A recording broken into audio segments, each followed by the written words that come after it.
Hello and welcome to the June edition of The Global in the Granite State, a program of the World Affairs Council of New Hampshire. I cannot believe it's June already, but as we reach the halfway mark of the year, I have been honored to see increased engagement with these programs. This year, we are averaging almost 1,000 listens a month, and I want to thank you all for engaging and sharing.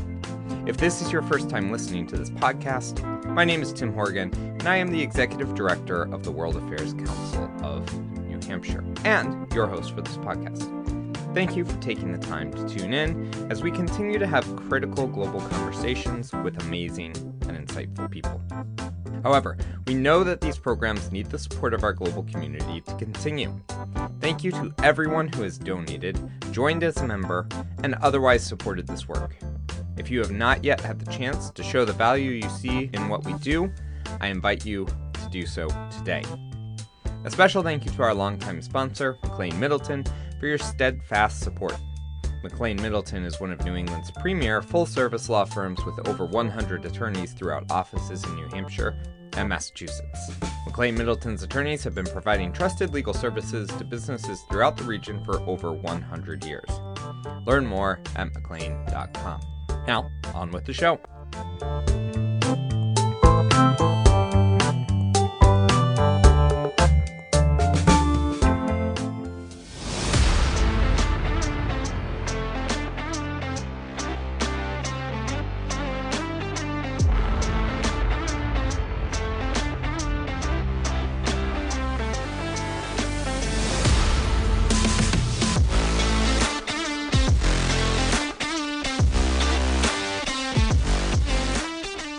Pakistan as we know it today has only been around since 1971. Of course, Pakistan was founded as a country in 1947 during the partition of British-held India, but a major civil war in 1971 led to the formation of Bangladesh, with the not-so-subtle help of India against their neighbor. Much of the history of Pakistan and its development has been shaped by its geopolitical position in the world and its tense relations with India. Right from the inception of Pakistan and India, back in 1947, it has been our deep driving desire to have cordial relations with India and have peace and security in South Asian neighborhood. Unfortunately, that hasn't happened because there are many outstanding issues between Pakistan and India. One of them is Kashmir. And the other is, of course, we had nuclear competition, and now both the nations are nuclear capable nations. This is Ambassador Masood Khan, Pakistan's ambassador to the United States, who has served in this role since 2022. Ambassador Khan has a 4-decades-long career in Pakistan's foreign service, including stints as Pakistan's permanent representative to the United Nations in both Geneva and New York, as well as ambassador to China. From August 2016 to August of 2021, he served as the president of Azad Kashmir, the nominally self-governed region of Kashmir that is part of Pakistan. So, of course, this issue of Kashmir is of particular interest to the ambassador, but it is perhaps one of the biggest potential flashpoints between two nuclear-armed states that is not getting the headline news that Ukraine and Russia war is, or the Israel-Hamas war, which I understand is not shaped by nuclear weapons on both sides, but is certainly one of the biggest flashpoints in the world today. Kashmir has an interesting and long history, which we won't go into here, but it was afforded a special opportunity during the partition of British-held India. The local leader was given the option to join either India or Pakistan. While their preference was to gain total independence, in the end a decision was made to join India, despite an overwhelming majority of the population being Muslim, more similar to Pakistan's population than India's. Over the course of 3 wars, new boundaries have been delineated in the control over the area, with the current line of control marking the separation of India's portion and Pakistan's. We could do a whole podcast on this issue alone, but suffice it to say that there are several recent developments which could prove detrimental to the already tenuous situation, as both countries claim control over the entirety of Kashmir and Jammu, but each only controls part of it. What do we want in regard to Kashmir? What we want, very simply, is that the people of the entire state of Jammu and Kashmir should be given a choice to determine their own future. And this should be done through the ballot box, not through bullets, across the line of control or within the Indian occupied territory. So this is our preferred mode. For that, we need statesmanship. You talked about India's rise, and yes, I mean it's a big nation, 1.4 billion people. I think that their rise would become much more respectable if they have good relations with their neighbors, including Pakistan, and if they also invest in economic connectivity, like you have in the European Union, or you have in ASEAN, or other economic groups that you have around the world. India's preference should be neighborhood first, and it should be a peaceful neighborhood. Regrettably, in the recent past, we haven't had much diplomatic contact, either direct or indirect or behind the scenes. But I think that elections are due in India, and recently elections have been held in Pakistan. We have a new government there. Let's hope that in the near future, we would be able to talk to each other, not talk past each other, to resolve some of the issues that have been hampering normal relations between our two countries. What Ambassador Khan is talking about here is a 2019 change in Indian law which removed the special status of Indian administered Kashmir, once enshrined in their constitution, which had given the region autonomy over everything except foreign affairs, defense, and communications. This was strongly denounced by Pakistan and was set against a wider rift that culminated with the halting of talks between the two countries in 2017. However, in 2021, a ceasefire was reached over the line of control after a peak in cross-Kashmiri attacks was seen in 2020. More recently, both India and Pakistan have blamed the other for attacks in their respective regions of Kashmir, with both sides denying involvement. Clearly, this remains a flashpoint, and more work is needed from all involved to reduce violence, tensions, and create a lasting peace. Speaking of all involved parties, the United States, unsurprisingly, has played a large role in trying to create a lasting peace between these two neighbors, as well as to work on common challenges in the region. While the United States has tried, obviously unsuccessfully, multiple times to help resolve the issue of Kashmir, they have been more successful in helping to keep a lid on the tensions. The U.S. maintains strong relations with both India and Pakistan, which have both waxed and waned over the years, with the intention of tackling regional challenges such as terrorism, the rise of China, and economic integration.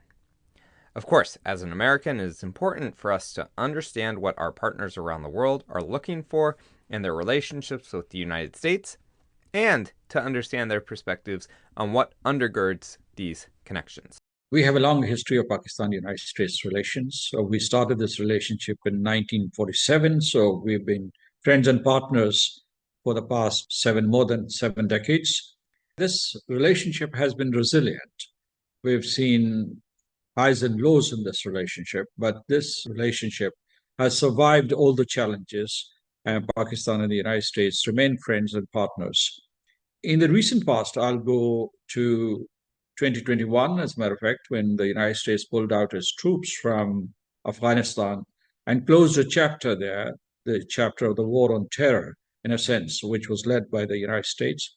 We had to recalibrate our relationship, and we have successfully done that because many skeptics at that point in 2021 or early 2022 were predicting that this relationship has no future at all because of the changed circumstances, and we were not strategic partners in a mission outside of the United States and Pakistan's neighborhood. But we recalibrated the relationship around 2 clusters. One is security. I mean, we try to salvage the parts of the security partnership that we had, and therefore we still continue to focus on counterterrorism, also regional stability in a broader sense. And the second cluster is economic partnership, broadly speaking, economic partnership between our two countries. There's strong roots for that because Pakistan and the United States are good trading partners. In fact, the United States is the biggest export destination for Pakistan. It has been a source of foreign direct investment in Pakistan. But when we talk about economic partnership, it is all encompassing. We also include in it climate change, issues like healthcare, education, also people to people contacts, so that we can give sinews, strong sinews to this relationship, which can survive even during peacetime, when we are not in a joint mission abroad. While the US Pakistan relationship endures, the US has been increasing relations with India since the early 2000s. This particularly increased over the past 7 years as the United States has looked to deal with the strategic competition they see with China. How has Pakistan viewed this change in posture? The United States is a preeminent nation. It's a superpower, so it can exercise its sovereign right to choose friends, and it has friends all over the world. It has the Western Alliance, and now it is choosing friends in what they call Indo-Pacific region. We used to call it Asia-Pacific region, but now they have renamed as Indo-Pacific region. So we think, from Pakistan's point of view, the United States is overly aligned with India. And this is kind of negation of their traditional policy of maintaining a strategic balance in their relationship with the South Asian countries, particularly with Pakistan and India. And restoration of that kind of equilibrium would contribute to peace and stability in the region. But the United States has moved closer to, they have their own complementarities, but they have moved too close because of the China factor. And as we were talking earlier, if the relationship between China and the United States improves and the two countries decide to coexist rather than confront each other, I think this logic for having too much alignment with India would itself need to be revisited. But in any case, these are the configurations. I don't want to talk about it. What I want to say is that these are the United States preferences and India's preferences, two independent countries. They are entering into alliances. None of these alliances should hurt Pakistan-US relations or Pakistan's standing as a nation in the region. This is the goal that we have. We have an independent space vis-a-vis the United States, with the United States, and we want to use up that space in the economic and defense realms. So that's where we are. And we are a confident nation. We would not be sort of apprehensive of every move that is made, but we would be vigilant that the empowerment of one particular ally should not hurt Pakistan's capabilities and Pakistan's capability to defend itself effectively. As I mentioned, one of the major goals for the United States in their effort to court closer relations with India is to balance against China. There are major questions, especially as India continues to follow its own national interests, as to whether or not India will be a reliable partner in this effort. India has refused to join in sanctioning Russia for its invasion of Ukraine, a key U.S. interest, but, of course, that is an entirely different issue that may or may not be illuminative. However, what has been clear is that Pakistan has forged closer relations with China through its Belt and Road Initiative, the creation of the China-Pakistan Economic Corridor, and deeper military relations, which includes a jointly developed multi-role combat aircraft. The relationship goes back decades, but has been strengthened even further in recent years. So, as a country that has maintained relations between the two biggest geopolitical competitors, and one that helped facilitate the initial opening between the US and China in the 1970s, what role does Pakistan see for itself in the balance between these two competing blocs? The relationship between China and the United States has a very peculiar history. In the 1950s or 60s, there was hostility between the two nations, between the PRC and the United States. But then the United States proactively, in the late 1960s or early 70s, took steps to bring about a rapprochement between the two states. At that time, China was ruled by Masood Khan and Zhou Enlai. So the Communist Party, with a communist doctrine, was ruling that country. But United States leadership at that time realized that it was in the interest of both nations and in the interest of the entire globe to have cordial, manageable relations between the United States and China. And that initiative worked, and that led to many things. They developed an understanding on Taiwan. They also developed an understanding on how to correlate with each other. And finally, they decided to collaborate in the economic realm. And that led to a global revolution in supply chains and also manufacturing hubs. You outsourced much of your manufacturing to China. In the recent past, in the United States, there have been second thoughts about this relationship, this kind of intense investment that you made in China. Therefore, here are many strong advocates of revisiting this relationship. You talked about the rise of China. Yes, China has risen and it is still rising, and it has become a competitor to the United States, not just in technology or economic areas, but also militarily. So there are concerns here. But what I have seen in the recent past is that the leadership here, the United States leadership, has been managing this relationship with China with great care and wisdom. While they were talking about decoupling, later on they started talking about de risking. But the recent visits to and fro, they have set the ground for collaborative model, not a confrontational model. That said, there are concerns and fears that inadvertently these two nations, these two giants may clash. As far as Pakistan is concerned, we think that a rapprochement, a continuing rapprochement between the two states would be in the interest of the United States and China, but it also be in the interest of the globe, because the United States and China are the most interdependent nations in the history of the world economically, and now on global issues also, whether it is climate change or whether it is supply chains or many other areas. I mean, disarmament, for instance, or arms control, whatever you call it. Pakistan, going back to 1970, 71, we acted as a bridge, as a conduit for rapprochement between the United States and China. We're ready to play that role. It's a fact that Pakistan has very close ties with China, and our relationship is not at the expense of our relations with the United States. As I mentioned, the United States is a long-standing ally. The United States helped Pakistan in our formative phase with defense capability, with economic planning, with education of our students and professionals. That legacy survives. It continues to bind our nations together. The United States is part of Pakistan's popular culture, as it is elsewhere in the world. But Pakistan is no exception. So we have close ties with China, but at the same time, we would like to act as a bridge between China and the United States. And then I'll tell you how. While you're decoupling or de risking, you can relocate some of your industries, if that's your preference, to Pakistan. Second thing is, United States can manufacture in Pakistan and export things to products and services to China. We can be a bridge, I mean, this time an economic bridge, if not a geostrategic bridge.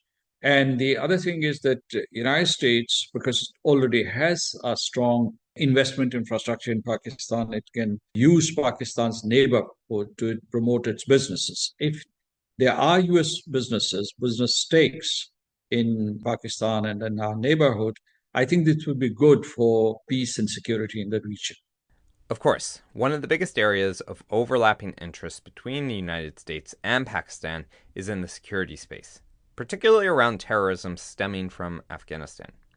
With the United States leading the war in Afghanistan starting in 2004, there was a strong relationship between the US and Pakistani security forces who worked closely together to confront the Taliban. However, Afghanistan's relationship to Pakistan runs deeper than simply counterterrorism. Afghanistan is our neighbor, and the people of Afghanistan, we have feelings of friendship towards them because we have this bond of kinship between our two countries. I mean, lots of people settled in Pakistan.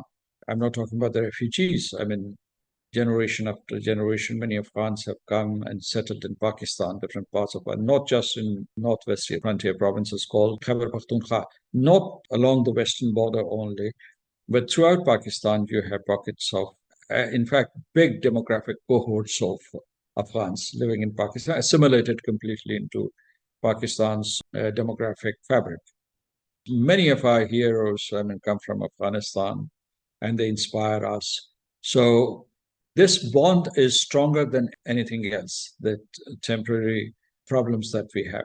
As you know, that we always express solidarity with the people of Afghanistan. We fought two wars, the war in 1980s against the Soviet Union and the war on terror against terrorism. And I mean, Pakistan made so many sacrifices. During the war on terror, we lost about 85,000 persons, civilians and security personnel. So this is a big number. Then Mr. Karzai, former president of Afghanistan, used to say that we are congenital twins, and to an extent, this is true. So we have these strong. The reason I have emphasized these bonds is to underline the abiding relationship, abiding solidarity that we would have between our two peoples. Beyond that, our immediate problem is an existential threat that we'd hope that after the so-called end to war on terror, there would be a peaceful period. We would have a peaceful neighborhood and there would be no more terrorism emanating from Afghanistan soil.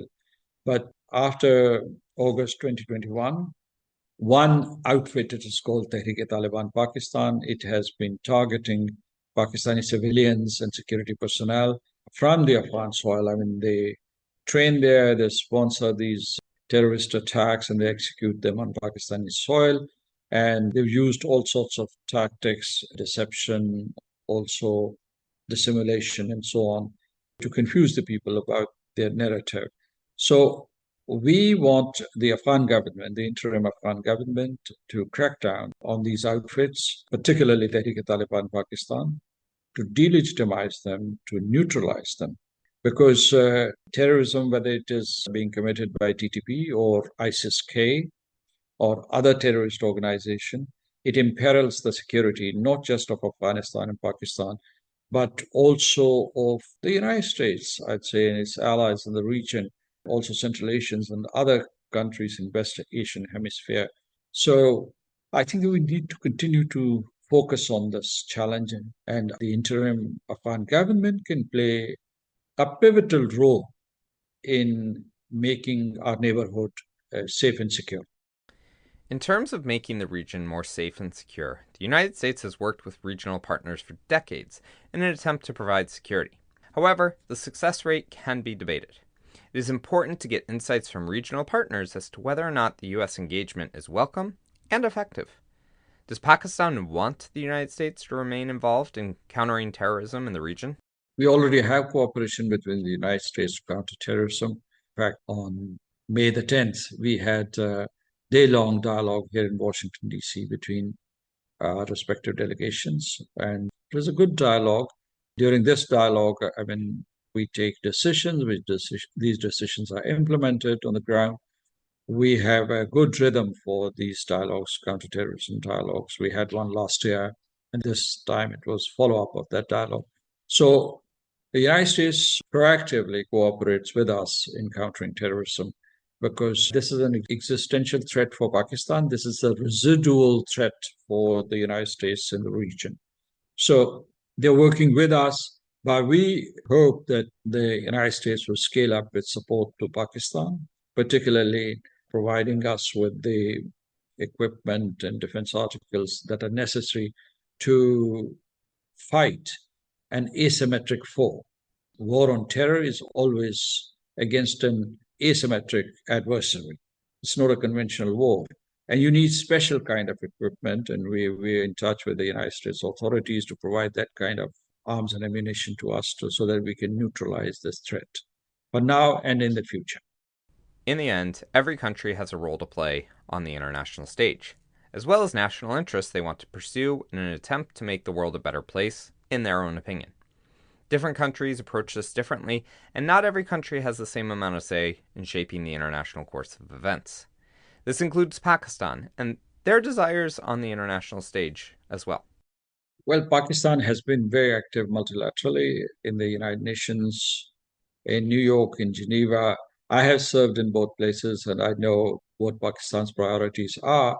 The shared goal for Pakistan, its friends, United States, all leading nations of the world is to have peace and security in the region.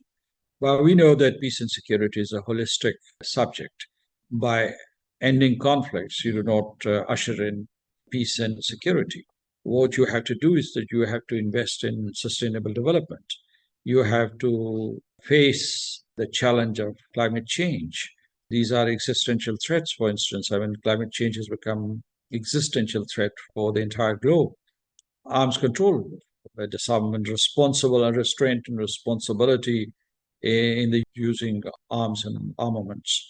Now, these are some collective responsibilities. So, on the one hand, we have to take these steps to curb tendencies that would hurt international peace and security. And on the other, to promote global commons that make this life better for the majority of the people who are right now, for instance, in many parts of the world, particularly in some developed countries also who are marginalized or who are not integrated into society. But beyond that, when you talk about global south, there you have to see that your priority number one should be elimination of poverty, eradication of poverty. You have to reduce poverty to zero. And that's a goal that we should pursue. So, in all these areas, we would like to contribute. Then we should also have a responsible and responsive international financial system, whether it relates to debt or whether it relates to, I mean, many of the global south countries, they are heavily indebted. So they have to somehow walk out of this trap and make their economies more resilient and self sufficient. So these are some of the priorities that I have listed. Wherever we are in the international realm, Pakistan tries to play its role. Personally, I'm very proud that way back when I was in Geneva, I led the effort to streamline internet governance. And second, I remember that we had a very successful review conference on biological weapons, how to stop biological weapons and how to promote the benign uses of life sciences and eliminate all possibilities of their malign uses.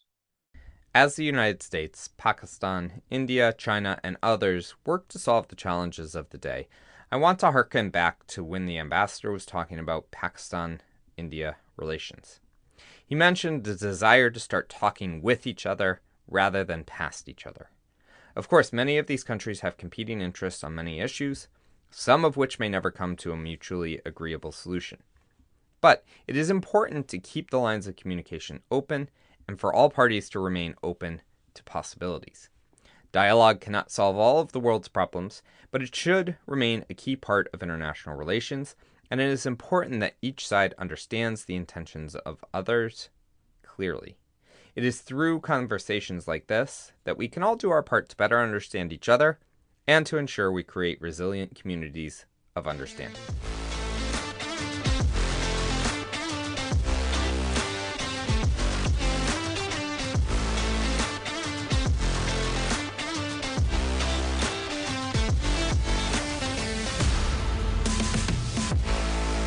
Thank you for listening to this episode of The Global and the Granite State, a program of the World Affairs Council of New Hampshire. If you liked the conversation, let us know by following us, dropping a comment in the comment section, rating the podcast, or sending us an email. We want to hear what you think and how we can continue to improve these efforts. Learn more about the work of WACNH at wacnh.org. Tim Horgan is the host, producer, director, audio engineer, editor, fact checker, researcher, and everything else that is needed to make this program possible.